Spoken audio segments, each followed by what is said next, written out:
Баршаңызға сәлем, менің каналыма қош келдіңіздер. Бүгін сіздермен барлық кезеңнің хит тәттісі болған зебра пирогының рецептісімен бөлісетін боламын. Каналымнан алыстамаңыздар, видеоны соңына дейін көріп, лайк басып, комментарий қалдырып және тіркеліп отырыңыздар.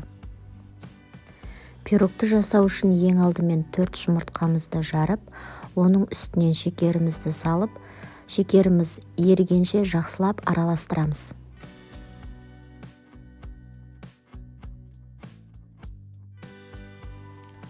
Келесі кезекте үстінен 200 грамм қаймақ және ертілген сары майымызды салып, жақсылап бір келкі масса болғанша тағы да араластырамыз. Енді алдын ала електен өткізілген ұнымыз бен қопсытқыштың үстіне жаңағы сұйық массамызды салып, тағы да бір келкі масса болғанша араластырып аламыз. Дайын болған пирогымызды 2 ыдысқа бөліп, біреуіне какао қосамыз. Енді пирогымызды пісіретін формамызға екеуін кезек-кезек 2 қасықтан немесе 3 қасықтан салып аламыз.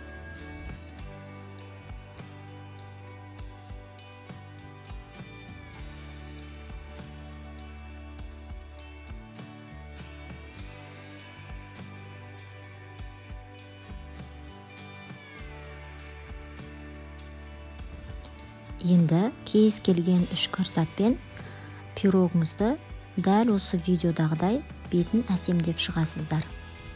Енді пирогымызды алдын ала қызып тұрған пеште 180 градуста 30 немесе 20 минут пісіріп аламыз. Міндетті түрде дәл осы рецептпен жасап көріңіздер.